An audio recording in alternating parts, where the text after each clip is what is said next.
5, 4, 3, 2, 1.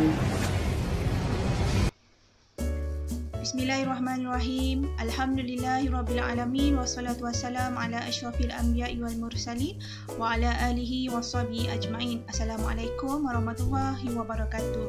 Apa khabar semua? Alhamdulillah, Ustazah doakan semua berada dalam keadaan sihat dan berada di bawah lindungannya, insya-Allah.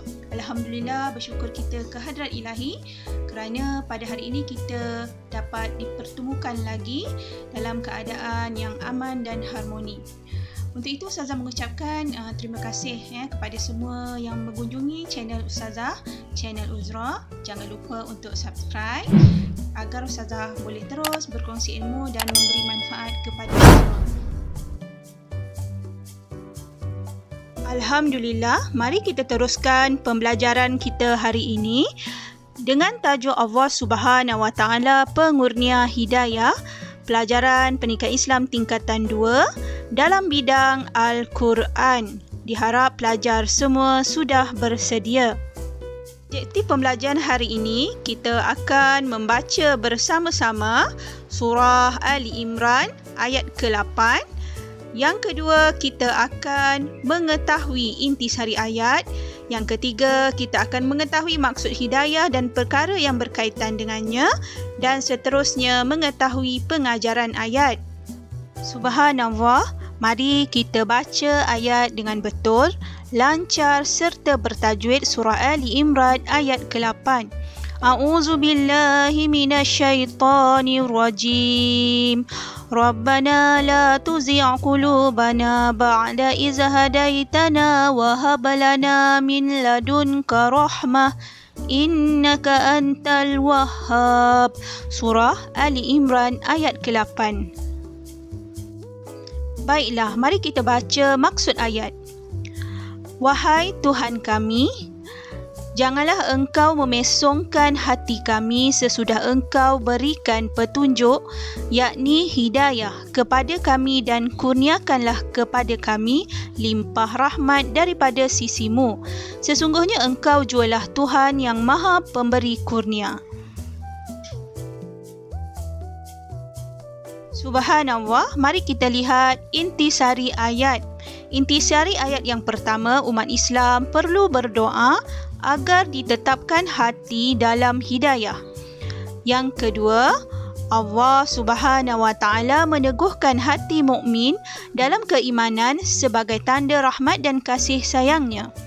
Intisari ayat yang ketiga, Allah Subhanahu Wa Taala suka memberi hidayah dan rahmat kepada hamba-Nya agar mereka terus kekal berada dalam keimanan. Intisari yang keempat, Allah Subhanahu Wa Taala memberikan hidayah kepada sesiapa yang dikehendakinya kerana hidayah itu miliknya yang mutlak. Dan intisari ayat yang kelima, tiada jaminan seseorang itu akan kekal berada dalam hidayah Allah kerana mereka boleh terkeluar daripada landasan iman. Subhanallah. Baiklah anak-anak sekalian, ayat ini merupakan ayat hafazan. Pelajar perlu menghafaz ayat ini. Di antara tip menghafaz, baca berulang kali, bahagikan kalimah ayat kepada kalimah pendek dan sebaiknya faham maksudnya. Cuba lihat ayat di sebelah. Ayat-ayat tersebut telah dibahagikan kepada kalimah-kalimah pendek dan pelajar perlu membacanya berulang-ulang kali agar mudah dihafaz. Sebagai contoh, lihat perkataan Rabbana. Bagaimana untuk menghafal dengan lancar? Pelajar menyebut perkataan itu berulang-ulang kali, 4 sehingga 5 kali. Alhamdulillah, seterusnya kita lihat maksud hidayah.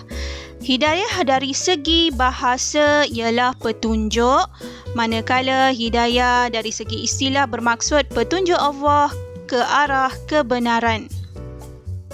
Subhanallah, seterusnya kita lihat cara memperoleh dan mengekalkan hidayah Allah Subhanahu Wa Taala. Yang pertama, mensyukuri nikmat Allah Subhanahu Wa Taala. Yang kedua, yakin kebenaran akidah. Yang ketiga, berakhlak mulia. Dan yang keempat, bersungguh-sungguh menimba ilmu.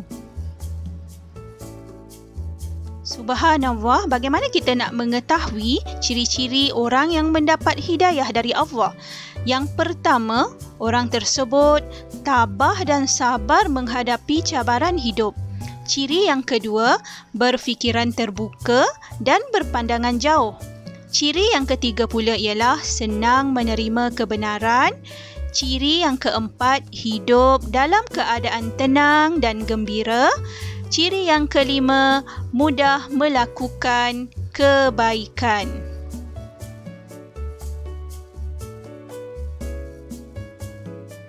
Masya Allah. Apakah perkara-perkara yang menghalang seseorang itu mendapat hidayah Allah Subhanahu Wa Taala? Yang pertama, meninggalkan ibadah wajib seperti solat fardu 5 waktu sehari semalam. Yang kedua, melakukan maksiat seperti minum arak dan berjudi. Yang ketiga, memiliki sifat-sifat mazmumah seperti hasad dengki dan pemalas. Dan seterusnya, yang keempat, tidak menghormati ibu bapa dan juga guru. Subhanallah, mari kita lihat apakah pengajaran ayat ini.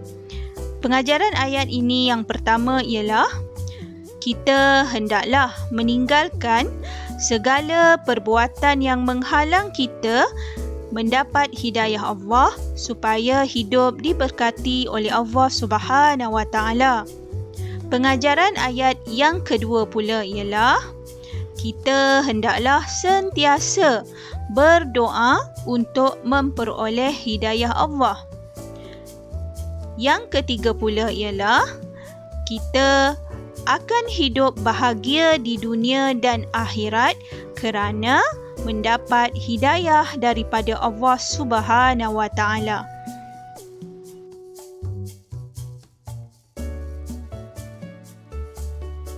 Renungan sejenak, ayat ini ialah doa yang maksur, iaitu doa yang bersumberkan Al-Quran dan hadis yang menjadi amalan Rasulullah SAW. Oleh itu, marilah kita mengamalkan, menghafaz dan membaca surah ini di dalam doa kita seharian.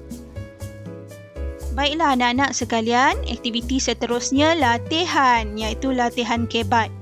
Bagaimanakah anda membudayakan amalan berdoa dalam kehidupan anda sebagai seorang murid?